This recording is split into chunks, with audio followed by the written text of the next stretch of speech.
It's all over. How many fingers do you see? I free my mind. Can you see my hand? I rest my concentration. Where are you now? I calm myself for a moment. What round is it? I get back my breath.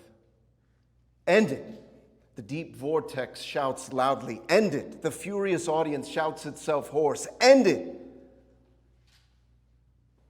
I hear him barking at me. I stop to look at him. He's on his feet again. He asks for no mercy. He seeks only a little truth, a new wound.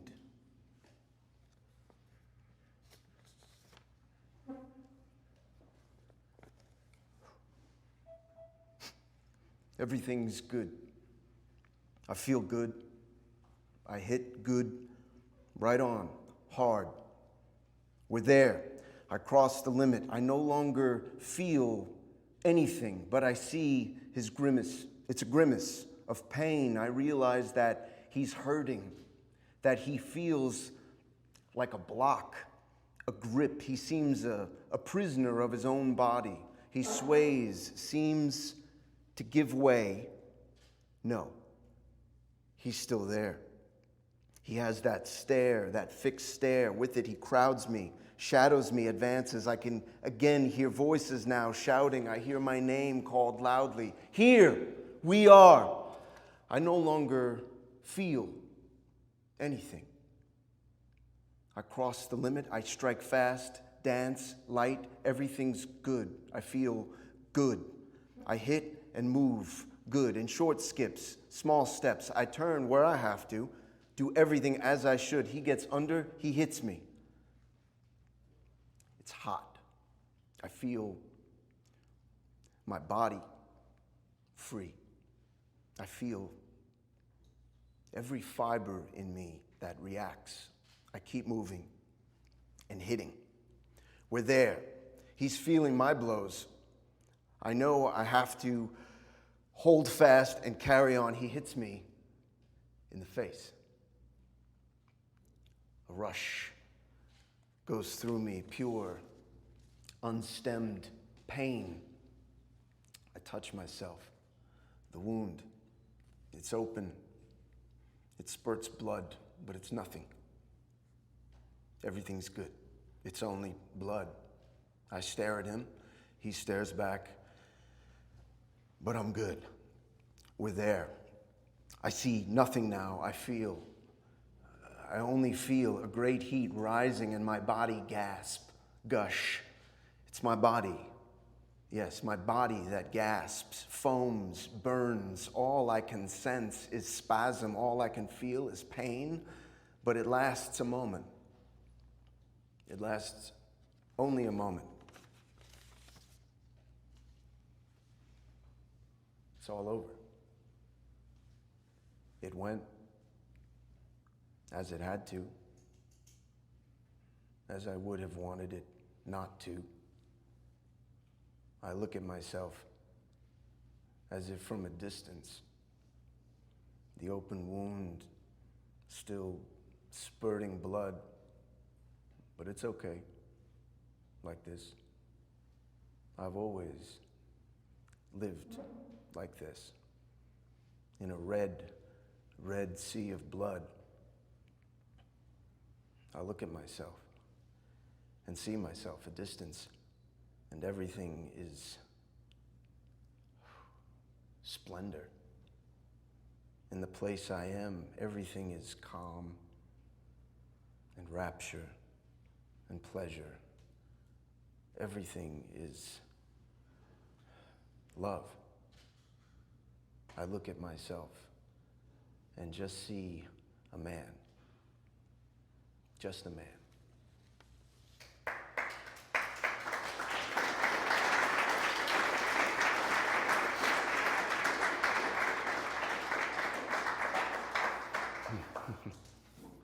Oh. The flesh has become bitter. My heart pounds. I wish I could do away with it for once. I've always been an oddball, a good-for-nothing, a wretch. I've never been able to do the things that you can do, to chat. Much time has passed, and now this crown full of incurable wounds, spasms, catastrophes, weighs heavy on my head. You started to follow me as if I were an ancient relic to worship. Well,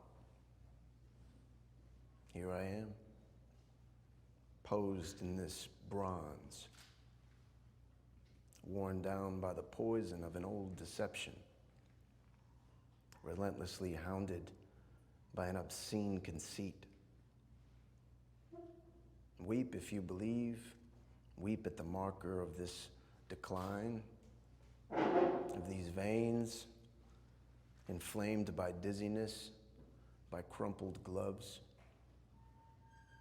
And my outrage, my cruel blows, my ancient breath, yes, all this will end. But not out of fear, not out of boredom. Vincent Piazza, ladies and gentlemen. Thank you, Vincent. Thank you, Gabriele. Such a pleasure to kind of have you both in space tonight. Thank you for lending the poem to the show, the title to the show. Thank you for your rendition of it. It's kind of amazing that probably 2,000 years later, we're still talking about a singular work of art and a single idea. And then each of the artists on the stage has kind of taken that idea and transformed it in their own way. I am a better writer than I am a public speaker, so I'm going to use this as my primer for this evening. I just want to introduce this conversation a bit by talking about the exhibition itself, which took over a year to organize and secure all the artworks that you're surrounded by on the 9th and 10th floors here. I also want to recognize my colleague, Sarah Cochran, in the audience, who's the chief curator at the church in Sag Harbor, which has the pendant exhibition to our show. On view there's over 50 artists, almost uniquely, completely separate checklist, but dovetails so beautifully with this idea. And a combined version of our exhibitions will also travel to the Norton Museum of Art in 2024. And we're also making a catalog that'll come out right before that show opens. So stay tuned. But I would say the long and short of organizing a show of this scale is convincing many people, lenders, artists, and many others, to lend their amazing works to an exhibition like ours. Making those cases is honestly one of the most fun aspects of my job, and I really couldn't be happier to have all of you tonight here represented in this space. In Caleb's case, we had first shown his work in a group show maybe 2 or 3 years ago, and it was only in a conversation back then in this very room that I learned Caleb had a connection to boxing in Chicago, where he actually knew Cheryl Pope, who has the video piece just over here, and they also connect through boxing. And when we began to organize this exhibition, I reached out to Caleb to see if he would consider making a painting on that subject for us, and it was the first time he had kind of dealt with that in the work. And so some of those things happen kind of at the beginning of the show. You cast some aspersions out, and then through conversations, you learn about other things in the process, which is essentially where Angela and Alvin came in. At the close of the last spring exhibitions, we had 2 very enthusiastic collectors come through who are very happy to talk about their works. And that's how these pieces also came to be here. I would also just like to say that, especially for the group shows, which are really my favorite, but any exhibition in general, none of these pieces will ever be seen together again. So for the purpose of an exhibition that's up for 2 months, 2.5 months, there's a certain kind of rhythm and magic that you can only create through space. So some things that are made for us, some things that are 100 years old. If you go upstairs, there's objects that are 2,000 years old. They'll never be seen together. And I just love how special it is to bring objects in space together and these ideas. And to that point, I would also say that this show wouldn't exist without any one of those artworks. And again, I just want to thank you all for being part of the show. It's great because you guys are in it. So welcome you all tonight. On the end, Alvin Armstrong, Caleb Hahne, and Angela Dufresne.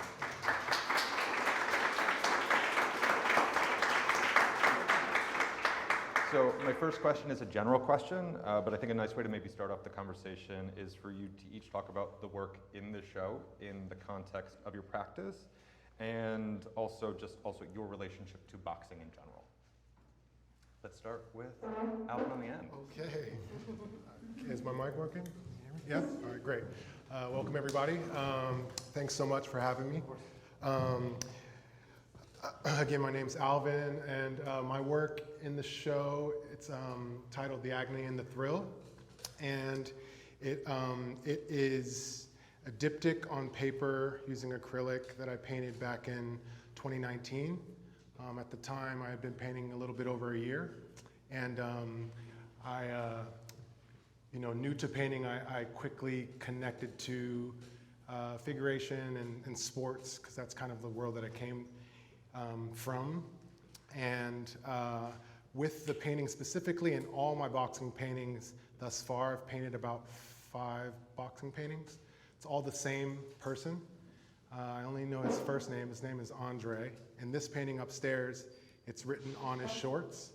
I think one other one has his name, but some don't. But my friend Jean, real quick, her ex-husband was Merke Sosa, who was a prize fighter, fought at the Garden, Roy Jones Jr. at the Garden. And she gifted me these original photographs from back in her days ringside. And so thus far, it's kind of a unique part of my practice that I have these kind of like intimate photos of friends of hers that she's gifted me to use as reference. It's kind of the only situation that I've done that specifically. So it's just I think a fun truth that the boxer in the 6 paintings that I've painted thus far is the same person. Even it may not look like it, but yeah. My name's Caleb. Sorry, it's a little too loud. My painting is the one right behind everybody. I titled it "How Fall Can Make You Real." One of the things that I guess I was basing the title of this painting off of is a conversation I actually had in a studio visit with John. I was talking about, I was an amateur boxer for about 7 years, and I played a lot of sports before that, and one of the things that I learned in playing sports is that I hate losing more than I love to win. And so I really wanted to make a painting about defeat. The title of the painting, How a Fall Can Make You Real. I feel like loss, whether it be like in a sport, emotional, psychological, whatever it may be, it's like one of the only times I think we become aware of our bodies in this really interesting way. And boxing is one of those sports that made me very aware of my body. First time getting concussed, first time I broke my nose, all of these things. It's a pretty surreal feeling. And so I kind of wanted to make a painting about all of those things. It's the only boxing painting I've ever made. I used to keep that part of my life pretty divorced from like my, I guess, career, like my arts, like my practice. I liked having this kind of like dual identity. So it was really actually exciting to be pushed to make a painting about such a significant part of my life. My cousin's a 10-time national champion. He fights pro for Golden Boy. My grandfather was a Golden Glove champion. My uncle was a Golden Glove champion. I'm half Mexican. It's just like in our blood. So I just had to do it. And my mom didn't want me to, and then I turned 20 and I said, I'm gonna do it. So thanks again for having me and getting to share this part of my life with everybody. So, believe it or not, I did box, but only with my best friends in the garage at like from 7 to like 10. And I was so pissed at my brother because he was like a foot taller than me, and no matter what I did, he always won. And he would hold my head like this, and I would think like, whoa, like this is, power, this is gender, and there's this desire to be something, to have a struggle and to be something like more than you have the capacity to be. And then over the years, and that same brother, who has a different political profile than I do, let's just put it that way. So I'm a little bit older than people's. I remember the thriller in Manila, and I remember the sides that my brother and I took. I think I was 4, and I was madly in love with Muhammad Ali. I was just like, thank God that this man exists. Like, and how was I to know that? I don't know. And my brother was rooting for the other person because Ali had, of course, dodged the draft. And I was like, another reason why I love Ali, you know. And how do you know that when you're 4? And needless to say, he was 6 and he's doing what he does, supporting Trump. Anyway, so then over the years it became this thing where boxing has always been also this thing in this country, but I think in general, a way for somebody to transcend their position in society that they're born into. And so thinking of like Joyce Carol Oates' beautiful book on Mike Tyson, who I was also madly in love with and am still madly in love with. I see his face and I get like euphoric joy all over my body. Not sexual, although maybe when I was younger, I don't know, I am kind of a lesbian. But anyway, but you know, Mike, he's complicated. So I loved him. I just like his voice. Like, I mean, it was horrifying because he knocked out everybody within 30 seconds of his first like 16 major fights. Like, that's insane. But so in the early 80s, I was just like, Mike Tyson is like this miraculous thing, and he's doing this thing that he's not supposed to be doing, and I fucking love him for it. And so, whatever. The painting that I have in the show, and I identified with that as like a little baby dyke, as like a little, as a woman who wanted to be in these hegemonic spheres, the sphere of painting, the sphere of athletics, all of these things that is disallowed in a way, certainly in my family. It's a little more complicated out there in the real world. You know, as I grew older, I got really interested in the farces of boxing. And so my painting, the farcing of that desire, which is always tethered to class aspiration and upward mobility, that's that big fat lie that's America. You know, Charlie Chaplin. So my thing is from City Lights, and it's the boxing scene in which he is like Rocco and his brothers, right? Like Alain Delon in Visconti's great movie where Alain Delon plays Rocco, and he's this really talented boxer, and he has to throw a fight. There's a fighter that's going to throw a fight with Chaplin in the movie, and that's this thing where dreams are annihilated by a economic compromise. But in the Chaplin movie, that boxer runs off because he's going to get arrested for something else. And so this real fighter comes in and is going to beat the crap out of Chaplin, and it ensues in the most beautiful comedic metaphor of the referee, which you could see as, in a way, a kind of regulatory figure between him and the guy who, with one clunk, is going to knock him on his ass. And it's the most brilliant choreography and humor you've ever seen. So I was painting a lot from Chaplin at that point in 2007 when I made that painting. So there's my connection. Cool. So the painting that's in the back of the space behind you guys is a small work by Rosalind Drexler, who's, I think, turning 94 this year, and is just kind of an amazing kind of presence that's still making work. In our mindset, kind of the idea of the hot lights on kind of the central action which happening, and the boxers really kind of being in the format of being the only things that you see, and then the audience is really kind of safely ensconced in the darkness, and they can kind of watch violence once removed. We had that kind of idea to kind of take that to the exhibition in the space, and seeing how that kind of chiaroscuro is played within the works of Bellows or Muybridge or so many of the pieces in the show, kind of thinking about kind of the spectators being safe and the fighters being kind of the objects on display. I'm interested, Caleb, as the fighter in the group. What is it like to kind of be in the center of the action and cognizant or not about thousands of pairs of eyes kind of looking at you, cheering you on, hoping you lose? Yeah. What's the psychology of that space? Insane. It's like, it's so hard to put into words until you're actually there. Because like, unlike any other sport I've ever played, I always was playing team sports. And so the pressure is always on like 5 people instead of 1. And then with boxing in particular, it's really bizarre because you have this idea of how the arena or like the theater of boxing is like this like black hole around you, and it's just you and this one other person. But in amateur boxing, you're in like a roller rink and it's 7 different gyms and you can hear everybody, but you can't really see anybody, to be quite honest. And I can kind of talk about it even because I started competing in jiu-jitsu recently, and that is a completely different sport because I realized I can't get knocked out. You know, I can't get punched. Was that the reason for the switch? Yeah, getting punched in the head for years is like not awesome. You know, it's like it does a lot of damage.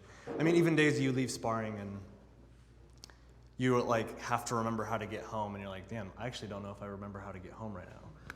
And being when I was really invested in it, I was like 24, 25, and I was like, I'm a little too young to feel this way for a hobby like a sport. But I think that I think I do really well under pressure, so I actually really love that feeling. And I actually end up not really noticing the crowd. The only people that I really notice are the people I know. Okay. Like if my friends are there, like I know I have to, I'm like, damn, I don't want to get beat up in front of my friends, you know? I don't want to get beat up in front of my mom. I don't want to, you know, all of these things, like the theater of those things kind of change your relationship to the sport. Yeah, I really, I think that I'm always looking for something that feels like that, like with boxing, because it's only you. And when it's a fight, right, you have 3 rounds. They're 3-minute rounds.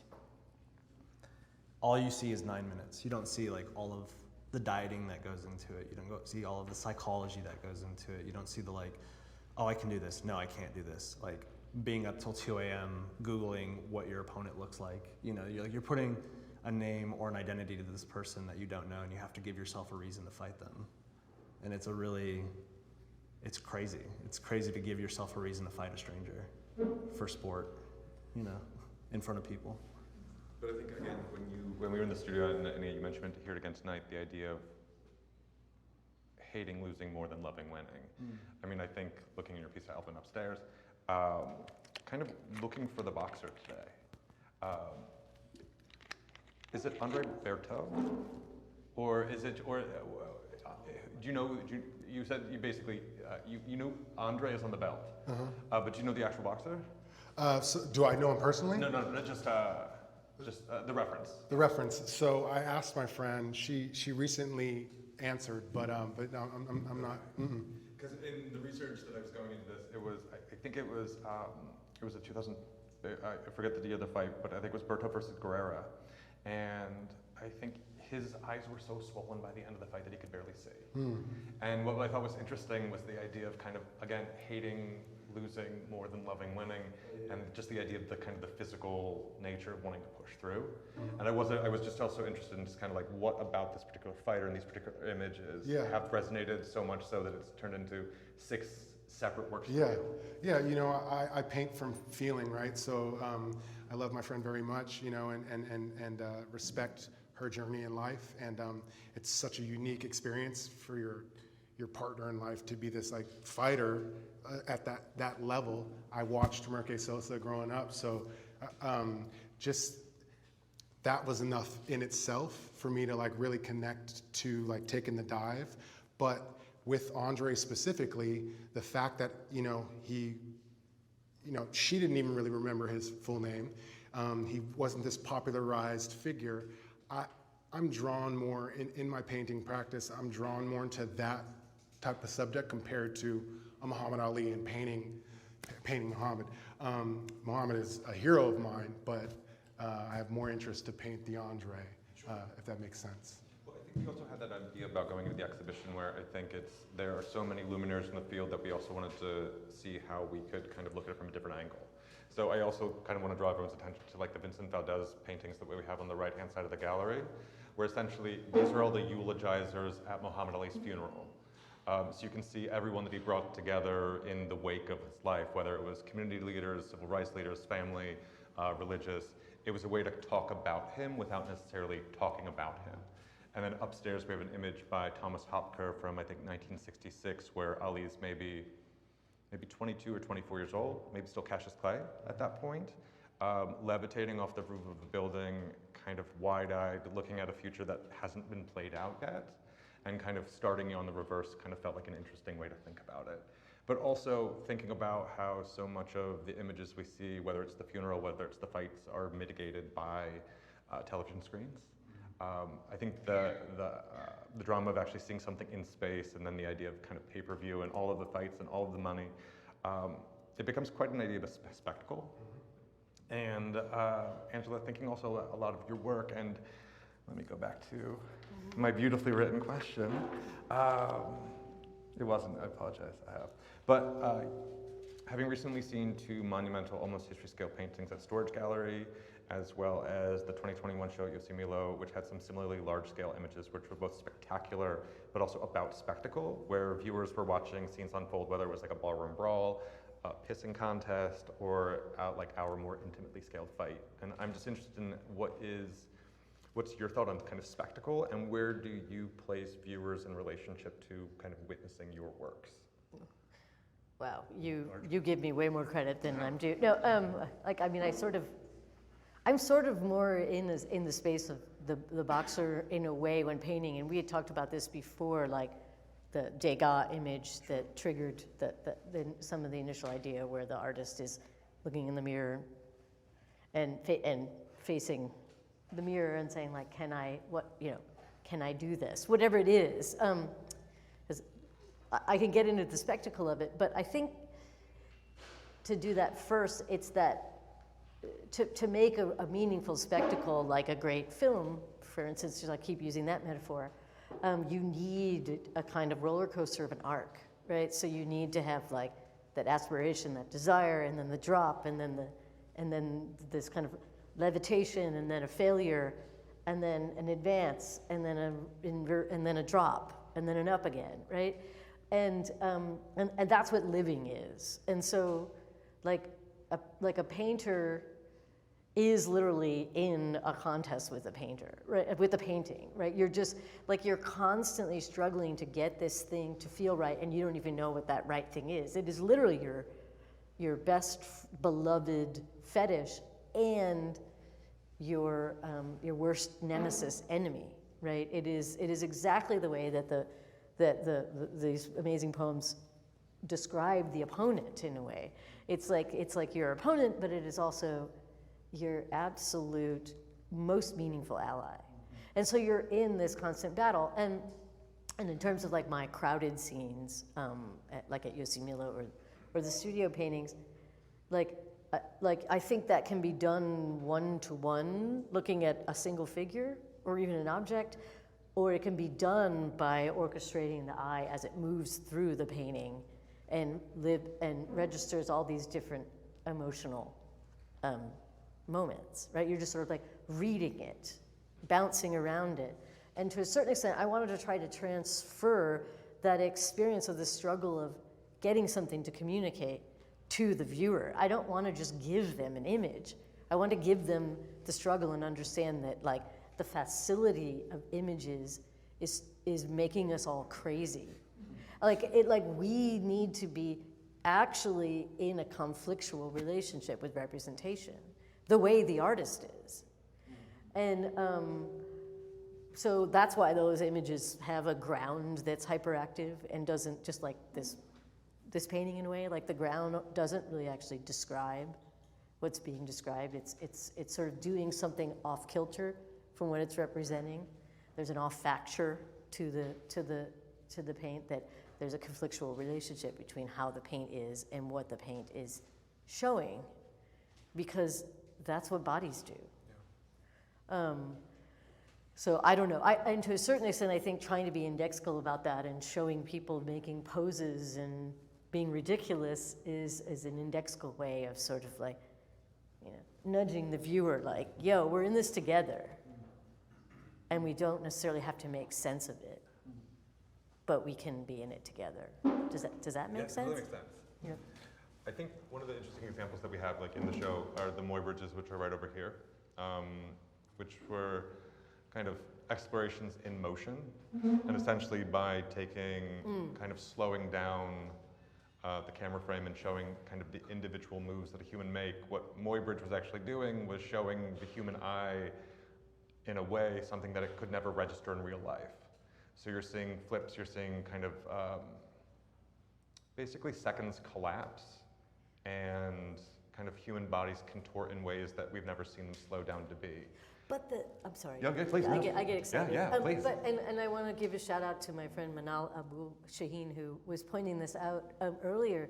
Like these, and this is what the in it together and the being indexical about the spectacle is, right? It's the lights on the stage, right? The actual indexing of like the theatricality of something is that these are numbered, right? So these aren't contact sheets. Like these are composed and edited like that, or at least that's Manal's theory. That it's not just a random contact sheet. It seems as though they're really put together to read, not formally, but graphically in a very particular way, right? Because there's no way every image would be that good. Well, it's interesting. Around the, Like even Muybridge, I don't believe it. around the corner, we kind of have the opposite of it. So there's 3 videos as you're going up the staircase, Yeah. which are by the Edison company. And essentially his technology, which was, I think, patented in 1891, was the kinetoscope. So each of those films that you're seeing as you go up the stairs was essentially, if you would go to a sideshow act in the late 1800s, you would look through a pinhole kind of window and crank essentially a line of film that would go around a light bulb, and you would put all of these individual images together, which would then create one singular moving image. But what those are essentially is the kinetoscope broke down every second of film into 46 individual images which needed to be retaken. So what are 15 or 20 second videos over there, which look like fluid one-shot takes of something that's happening, it is 20 seconds times 46 in terms of individual shots that have been put together to make that. Think of claymation, but with human bodies. And my understanding with the Moy bridges was it was one that was slowed down. With the kinetoscope, it's everything stitched back together.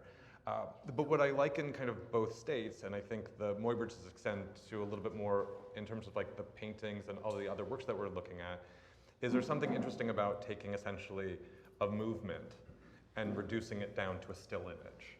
And I think a question that's for each of you is kind of like the relationship to movement and then a compression of time, because essentially what we're looking at in each one of these shots is there's no before, there's no after. In a lot of ways, depending on the information that we're given, we don't know who's winning, we don't know who's losing, we don't know if he's getting up, we don't know if he's done. So it's also just interesting to think to what does it mean for each of you to take something that is incredibly about motion, movement, dance, all of these things, and reduce it to kind of like a single image which still kind of maintains that essence of what's happening in the ring. It's a big question, I don't know. Yeah. It's a big question, but I think about this a lot in my own practice already. I'm thinking a lot of like how images are, you're kind of catching them in between something. And so like, with this painting, I when I first did the drawing, I almost had him like mid-fall, but it felt it felt silly. I don't know.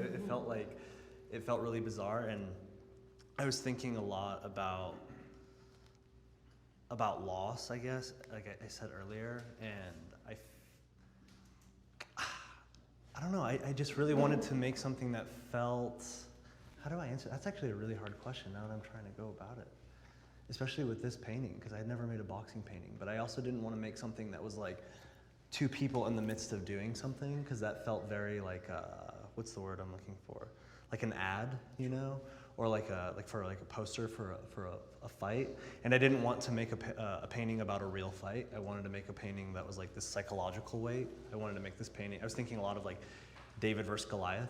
And so originally when I made the canvas for the drawing, it was twice as small. And then when I put the drawing on the canvas, I was like, the weight of this defeat actually means nothing when it's this size. You know, it felt like I guess it felt like emotion or a moment in time. I think a lot about this Peter Paul Rubens like quote about, or at least the way I understand it, of like the scale of painting, both like when something is smaller than life, it's like this window, so you see into it. When it's life-size, it becomes relatable. When it's larger than life, it's monumental. And so I wanted to make this thing that seemed outside of a realm, like this realm. Like if that person stood up, he'd be like 10 feet tall, you know? Yeah, so I wanted to make like this, I guess, this slain giant, like this bull, like this thing. But also in relation to that, I think also we had talked about in the studio, I think the idea that like Manet is the dead toreador. Yeah. And the idea of like the stillness of that moment. Yeah. And kind of I think like the elegance of loss and Yeah. kind of again that David versus Goliath really meant something. Yeah, well, it's crazy because actually I got to see that Degas and Manet show at Musée d'Orsay in Paris like a month ago. And one of the things about seeing that painting for the first time, and a lot of his paintings for the first time in real life, was that you could tell that they were staged in this way. And it kind of killed a lot of magic for me in the paintings in an interesting way, because like obviously they're staged. Yeah, obviously they're staged, but like when they're all right next to each other, it feels a little like, okay, you know? But then I remember seeing this really bizarre Degas of like this mannequin that he painted in a room with this other painter. I'm getting off track. I'll go back to the Dead Toro painting. I love that painting so much, but I feel like it became less about, when I saw it in person, that painting felt less about like the Dead Toreador as much as it felt about painting in this way. Like it felt like very, Like an exercise? yeah, it felt like an exercise, but it also felt like, it's so hard to look at his painting and know like, this isn't a dead person. You know, like you're looking at it and you understand that like this is like an actor laying on the floor in a studio, especially with the way that he handles the background, you know. The background is kind of like this like empty psychological space that really only is two really subtle values that creates like this non-place. And you're like, I know that this isn't an arena, you know. And even when I was thinking about my own painting, I didn't put the spotlight around him at all. I just kind of had him there, but again, to add to like this drama or theater of a painting, as somebody who has lost in many sports, the spotlight isn't on you. You like when you lose, it's on the person who wins. And I thought a lot about, I forget what boxer it is, but when he won the world title, everybody was calling him. Everybody was like, oh my God, I'm so blah, blah, blah, blah. And then he lost his next fight. And when he came back, the only person that called him was his mother. And I think that speaks, again, to like loss in this way. And so I really wanted to make a painting highlighting the loser. It felt too easy in a way to like paint somebody winning, you know? And Alvin, just to get back to that kind of question about like what it means to capture movement and still image, I mean, so many of the horse riders and the other athletes, again, you're compressing kind of an action series into a still image. What does it mean to kind of compress that space or kind of put all of that kind of volatility and energy into just one image? Yeah, exactly that. What I've found over the years is how to tweak the body. I like to crop the images that I decide to paint to whatever canvas size I'm using, just to kind of bring the viewer in and have the painting go beyond the actual material that it's on. So yeah, I have a swimming series where I'm really just manipulating different parts of the body as a swimmer's like leaning at the edge of the pool, because you're trying to convey movement in kind of like the moment before. It's strokes. It's making sure that I'm keeping my rhythm up so that the person can feel that a hand was getting after it, if that makes sense. Yeah. And I excerpt a quote from you too. Okay. This was from an article that I think that came out 2 years ago. But you said that there's a lot of symbolism in the fight, the grace, the strength, the power, the rebound, the perseverance, knowing what athletes go through and how they focus only on the game.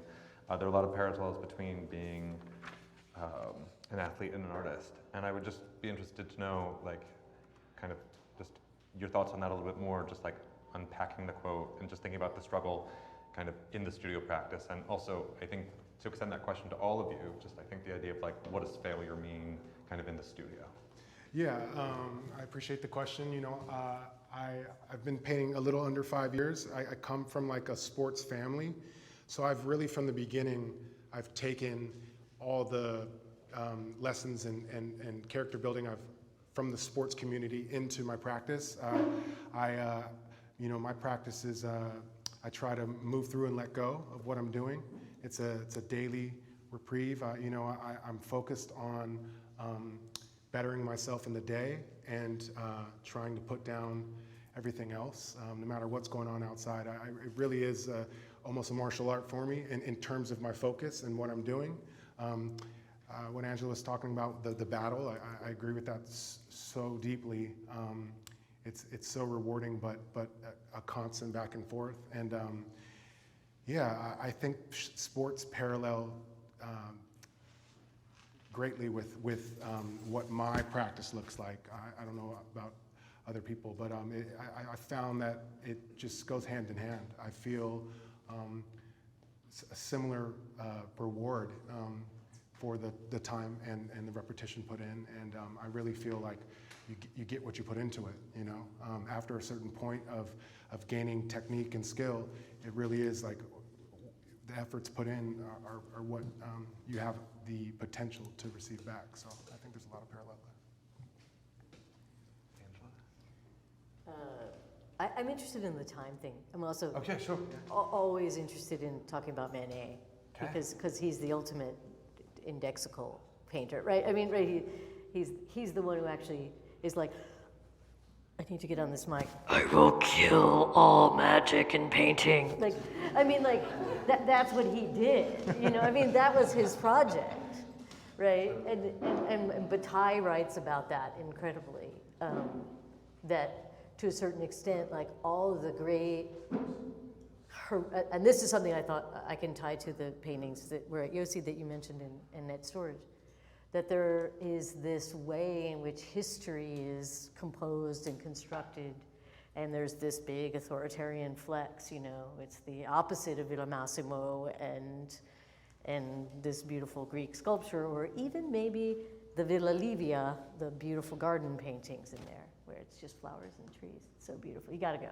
You both gotta go. But sorry, I will stay on track. I promise. But the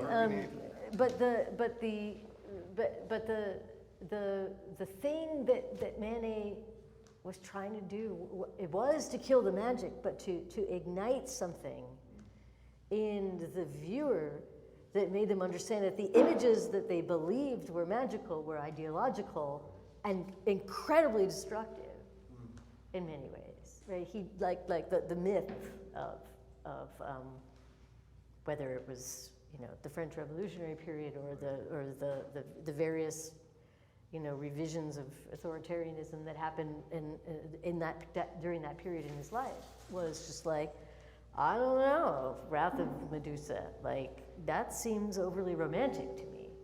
Like really, a body is a body, like is like a lady wearing a troubadour outfit, like where you can see the one in the Met I'm thinking of. What's her name? It's horrible, I can't think of her name. You know, with like she just looks hungover, holding up the thing like, there is no bull that's going to come charge me, right? This is rear screen projection. And the kind of embrace of the audience to say, you know, these things that we believe in are,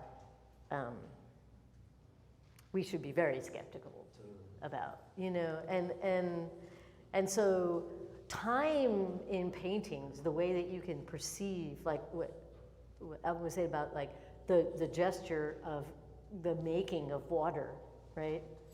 The splatters the rendered splatters in a David Hockney versus the splatter of a Jackson Pollock, right? Like you know the time and diligence it takes to paint those slowly. So you kind of get to think about the intention of the artist and the commitment of the artist to something that isn't as seductive as like,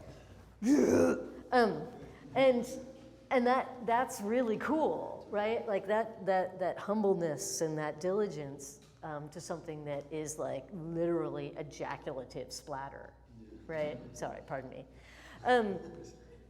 And so like the painter is constantly, you know, telling the viewer that this is how things are being made, and also making something, right? And so that balance of keeping the viewer off kilter, to me, is how time is experienced in looking at a painting. And it's very similar to time experienced actually having seen lots of fights, and love seeing fights on TVs, in the flesh.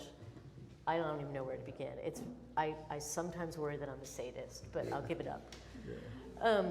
This thing of like watching this artificial one person against another, like in tennis even, right? That one person to another, it is pure theater in the purest sense of the word. And there is something that, I don't know, that gets really transferred to the viewer, and in the sports realm it is just the structure of the contest. And in painting, it is the relationship between the painter and the viewer, right? Yeah. And that time, like how the painter holds the viewer, right, to keep them looking, and to keep them moving, and to keep them questioning what they're seeing, is how time is contained in paintings. I mean, it's why like this series is so cool, because it's like, dude, like you rendered those flowers like every time, and like with a different figure in front of it. Like this is not realism, this is like devotional, you know? And like you really feel that from these paintings. It's super cool. Somebody to like give them a reason.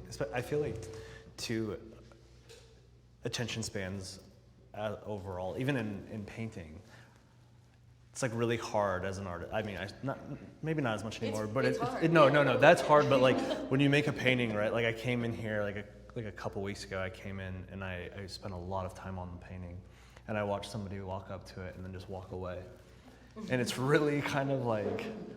Oh my God, how many times has that happened? I mean, totally. It's like why you can't go to like it's like I don't want to go to like my own solo show for that reason. You know, you're just like, you watch people just kind of passively experience like this fight that you're both talking about, where not only is it like between you and surface and form and color and texture, but it's also like semantics and like expression and like these, it's so many things that you're combating at once, and like to convince people to care about it is like really confusing, because it's also like, because on one side of it I'm like, why do I care what you think? But then on the other side I'm really fucking care what you think, you know what I mean? And yeah, it's like, it's not just, I'm sorry. No, I'm done. Like, it's not just one kind of caring. Like there's the person like me who is like educated clearly, like in a post-structuralist kind of like thing that I'm trying to get over. And you know, and then there's like the peoples today who are like, I'm painting from the heart, I'm painting from the feeling, like fuck all the theoretical flexing kind of, which is wonderful. But like the point is like the art audience and just people in general, like they come from so many different places. So like, how can the work be accessible? It's something that, you know, Chaplin drew me to, because like Chaplin literally could charm like Albert Einstein, who said that like your humor and your use of your body is so universal that like I have never met somebody who doesn't love what you're saying and what you're doing. To Charlie Chaplin, right? And it's that thing of like, okay, I could designate my audience as a bunch of like neurotic post-structuralist feminists, and I love those people. But those are not the only people in my life. You know, like there's, you know, I you know, there are people that I go fishing with, you know, like, believe it or not. You know, that I would like to have like my paintings too, you know, or to be able to connect to it. And, you know, I don't want to be an aesthete, you know. And so everybody's bringing something different to the painting. So how vulnerable can you be? Yeah, it's also funny because the Toro comes up in comparison to that painting that I made too. So I'm thinking of like how do I add to this thing instead of just like beating a dead horse, you know? If I'm going to reference a historical painting, like what is the significance of it? Like, why do I need to do it, you know? Which I guess becomes a feeling question, I guess. It's sometimes philosophical, but yeah, I think like the window for painting is so big now, you know, in a way that it never was, or ever has been. I think on that note, which is a strange note, but a good note, great note. I'm just going to ask if there's any questions from the audience. Sarah? I am, first of all, I think John and I both, in doing this work, have realized how deep and multi-layered boxing is. But I have a question for you about the consumption of the image of the boxer, both in real life and also in art. And a certain flavor of homoeroticism that comes in from the fact that we're looking at these exquisite bodies which are put on display and interact with each other in this very, very intimate way. And one of our artists, Casil, talked about boxing as consenting violence. And I think that overlay of sort of the sexual and the violent just were very interesting together. So I'd be interested in any thoughts that you might have about that. Can I say one thing as the boxer, I suppose, of the group? Sorry. It was, to what you're saying, it was probably the only time or in my life where I got to experience so many men be vulnerable with one another from every part of life. Because I think boxing in particular, growing up, it's usually, like those gyms are usually in lower income areas, and boxing is like a very accessible sport, and especially the gym that I was at, it was like a Mexican run gym. Most people in there only spoke Spanish, which was an amazing community to be a part of. But it was also, I remember the first time I got, a guy he was in the military, he just moved there from South Philly to Denver, where I'm from. And he was going through a hard time, and I was like, yo, just cry about it, like just let it out. And he was like, nobody's ever just told me to cry about it. And he was like, it felt like because we were both boxers, it felt like this, like, what's the word I'm looking for? Like there was this treaty signed of masculinity where like I gave him permission to experience that because I was also like this masculine person, you know? And it's also like the only time where I've ever seen so many men experience such a vast wealth of feelings in a public way, shamelessly, you know, whether it be in victory or defeat, crying over, like I saw so many of them cry, and it was really like, I don't know, giving themselves the permission. And also, you know, I think sports in general, it gives people this like platform and permission in which a way they might not have ever been able to before, because it assigns purpose to their feeling. They're like, oh, they worked so hard for it. They're allowed to be upset about this thing, you know, which I found really fascinating. And it's also like, even if you lose, nobody knows what it's like to be in there until you're in there, you know.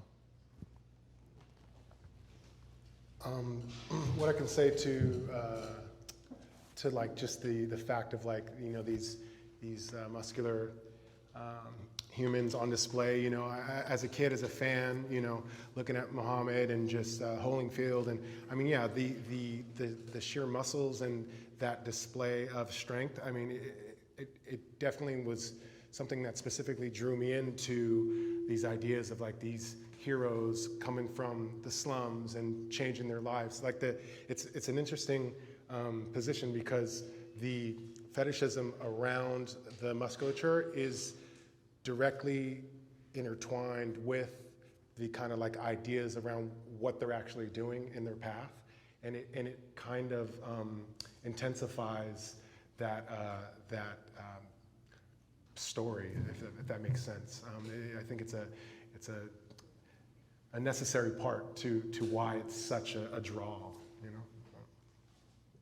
I think Pasolini would say to call it homoerotic would be expressive of how limited the heterosexual imagination actually is.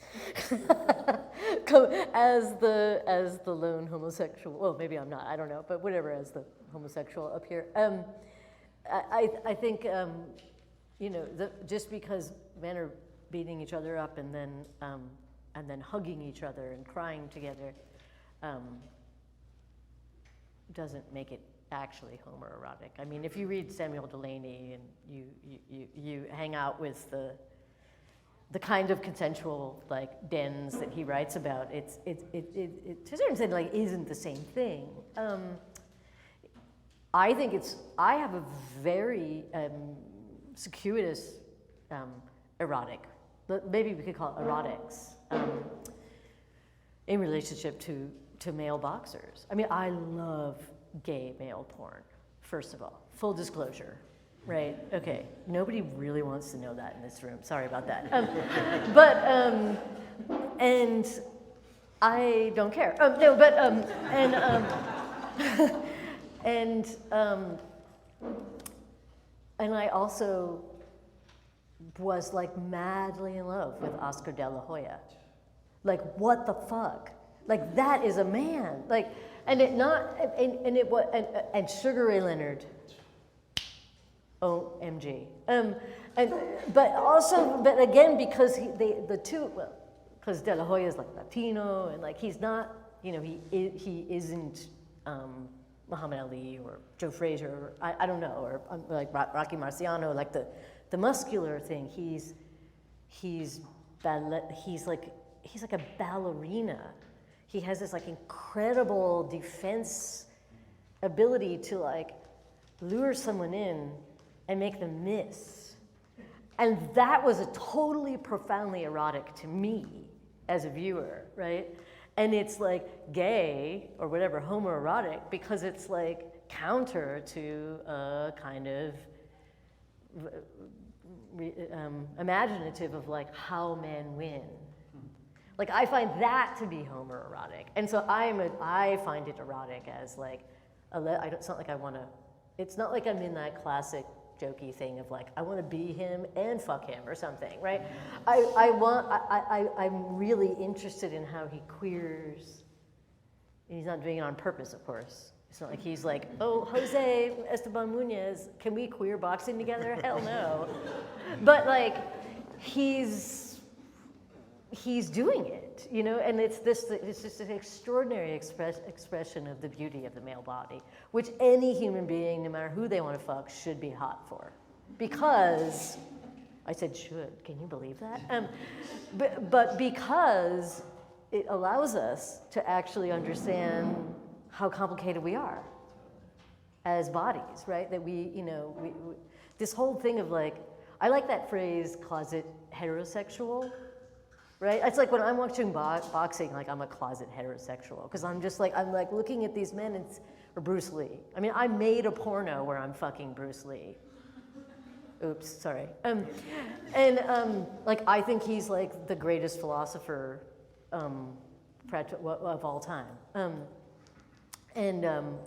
one of the most accessible and meaningful ones that Americans need, especially against expectations of fighting styles, which I affiliate with gender performance, right? The idea of like how gender gets expressed.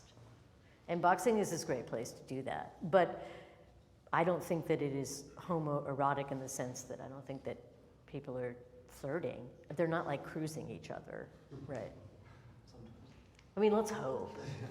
Well, there is that wonderful play, the opera, which tragically, you know, there was a homosexual slant, and I forget the boxer's name, and he punched him so badly that he killed him, and that was an epic thing. What's that? The Boxer is what it's called, right? It was called Champion. Champion, that's right. Which was just at the Metropolitan Opera, and we have a piece upstairs by Chase Hall, who did the graphics for the piece. So we have the exact same piece upstairs. Amazing. Any other questions from the audience? Yes.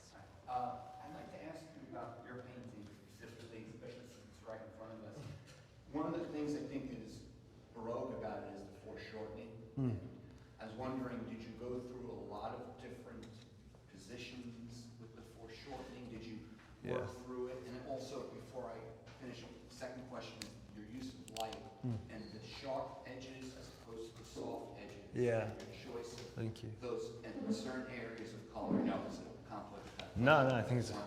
No, I really appreciate it. Actually, the original drawing I made was actually, I was watching Nayao Inoue. He's the monster. He's like this Japanese featherweight. He's pound for pound fighter. He's one of the best fighters in the world right now. He's amazing to watch if you ever have the chance. And he had just had a fight in Japan and he had knocked somebody out. And I was watching it. And it switched to this ringside camera, and one of the views that I really loved was the person who had lost was at this foreshortened angle.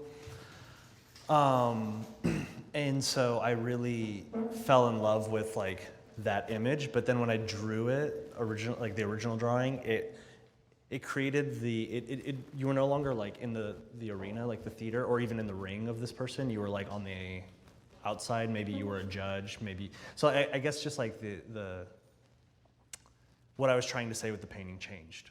And so I really wanted to make a painting that was, you were inside of the ring. Are you the ref? Are you the person fighting him? And then as far as like the hard edge, are you talking about the spotlight? No, I'm actually talking about like certain positions you're soft and then other parts are hard with like the figure itself. Oh, totally. It's just something that painters do sometimes, but it's Yeah. it's interesting. Like certain areas are very sharp, maybe where the glove is, and other areas aren't. You know. Oh, interesting. I'm getting really super technical. No, I appreciate it. I think sometimes I'm not thinking of those things. I think I'm just allowing like paint to kind of just like be paint.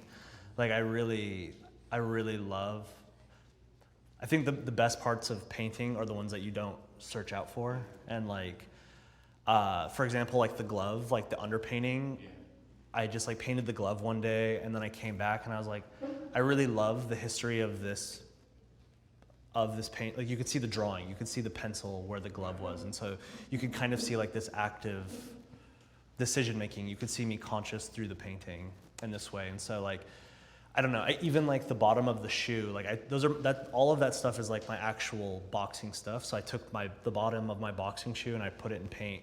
And then because I didn't want to go through and draw every line on the bottom of the shoe. So I was like, let's see if this works. And then I just did that and I was like, it worked. And so I like rolled with it, you know? So like a lot of that painting is about like, also I had done 2 gouache studies of it beforehand, and the first time I painted it, the colors were a little too optimistic. They felt very sunlit in this way, and then the other one looked like, I keep saying this, but you know, like Looney Tunes, like It's All Folks, like that big red, that's what it looked like. It was absolutely terrible. And so I kind of ended up in this gray area. And then I actually went and saw the ballet, and I really loved how they were using the spotlight to give each person their solo moment. And in that moment, like the next day I went to the studio and I was like, I want to put a spotlight on this thing. Yeah. Did that answer all your questions? Yeah, and cool. there's something metaphysical about the way the light is hitting the glove. Oh, thanks. I Yeah. just love that. Just the vibe. I really appreciate that. Thank you. I think we have time for one more. Shoot. Once I attended a boxing game in Kingston, Jamaica for the first time. I never wanted to see ever fighting and punching. And very soon, one was defeated. Like the guy was on the ground, couldn't move. So I was so sad to watch how many people were so upset that game was so quickly over, and how many people were so happy that this guy won. Yeah. So people who invited me were actually my friends, kind of. And I was, nobody was wondering what happened to this guy, was taken to the emergency. Right. And they were not talking about this at all. They were like so unhappy that Americans sent such a weak fighter. Yeah. I was so, I know I wanted to talk to these friends anyway in English. And I was so turned off and so sad that I was thinking if I was a dictator, I would ban the boxing and any game that is punching or, I would ban it. I think it's very old-fashioned and just, it was so painful to see this. What's interesting, it's like, in kind of going back and doing all the research, it's the 2 pieces that we have from ancient Rome upstairs are boxers with the caestus. which is essentially, it's the hard leather glove that's kind of studded and stuffed with bronze, which is essentially how kind of as boxing changes as it goes around the Mediterranean, from Greece to Rome, it kind of turns from a hard leather glove to one that kind of is built to brutalize. And by the end of the empire, it's so brutal that basically it's outlawed. But I think the idea of kind of watching that for hundreds of years, I mean, like, I think there's something about watching violence from a comfortable seat. That's a fascinating part of kind of also thinking about the spectacle of this. Also, I mean, I hate to think, but like, I mean, there is something about this, maybe, I don't want to use like an unfortunate word choice, but there's an occupational hazard For sure. of entering the ring. Where knowing, again, that someone's not going to win. I feel like I did Sarah's. Your nose was broken, right? Yeah, I broke my nose 3 Yeah, I times. know some people also, and I was just thinking that, it's such a painful, like, to watch and enjoy punching and feeling. I think this is, I don't know, I really think it's wrong. I think it has to be banned, this kind of sports. I really think so. I mean, if somebody drops and nobody cares if this guy's alive, all they care, like, the game was so quickly over, what are we talking about? Like, where we are, today. Maybe it was okay, like, last century, but I'm sorry that anyway. I mean, you should definitely have those feelings, and I think you have a very good point. I don't think that that's the normal way in which professional boxing or amateur boxing is treated. I mean, people aren't just hauled off and not paid attention to. That seems very odd. And it is an art. It is an incredibly skillful martial art. But I think you're absolutely like legit in having your feelings.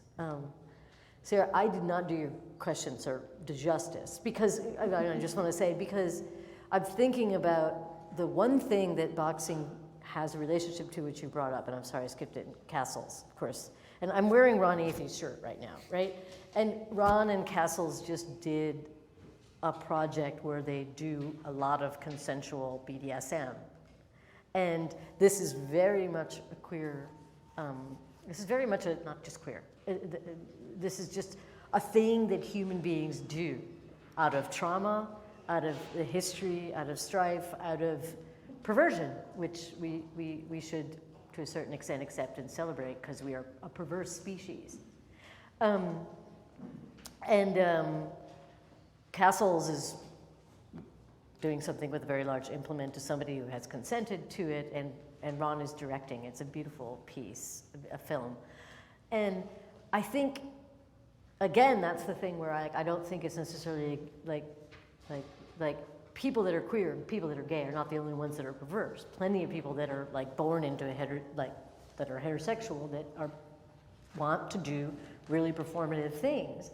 And there is, to a certain extent, a relationship to boxing and this kind of wager that you have with failure that you've both spoken so eloquently about, and vulnerability, and to a certain extent, the eminent like damage to the self, that is not something to discount from a safe distance, right? I mean, I think the audience oftentimes, especially people, which is what Chaplin was dealing with in that, especially people that are fixing fights and things like that. Like this is fixing the soccer matches, all that shit is just evil, considering how vulnerable these young people are and how hard they've worked and trained to be at that level of artistry. But there is a kind of sadomasochistic consent to performing this kind of theatricality. And I want to make an argument that there is something inherent in human nature that in some way we all desire to participate in things like this. I don't condone the idea that somebody would be injured and left for naught, by no means, and that is not the queer culture of consent that you were referring to. Yeah, I definitely think there's a part of, for me again, as like the boxer, I suppose, of it, that first round I ever sparred or ever did, yeah, you like fall in love with it. There's something about being hit that makes you very real, you know, in a way that has like married my body and mind in a way that nothing else can. And I do think that it is unfortunate, like, boxing, actually, I think I told John this, and somebody correct me if I'm wrong, but I was told a while ago that there were no deaths recorded in boxing until the inclusion of gloves. And a big part of that is because your hand is it's the softest bones in your body, and then your skull is the hardest bone in your body. And so once you hit something enough times and your hand breaks, your brain understands, well, I can't hit this thing as hard as I want. And so people weren't getting knocked out as much. And then you put these 10-ounce, 12-ounce, 14-ounce pound gloves, 14-ounce gloves on people's hands, 10-ounce gloves on these hands. And now these pain receptors are like shut off because you can hit people as hard as you possibly want. And so a lot of these things are, you know, it's really dangerous. But also these people are fighting for more than just like the spectacle of like fame. It's in coming from this community, a lot of these people are fighting for their lives, and so like their well-being, and also like truly, I know people very well who, and boxing is one of the only sports in the world where you can have no fights, no experience, and still be a pro in. And these guys, a friend of mine who won the Golden Gloves in Colorado, he went pro against a guy who had, it was like a high school team playing the Yankees. It was like very obvious right away that like one of these guys was going to win, but he needed money.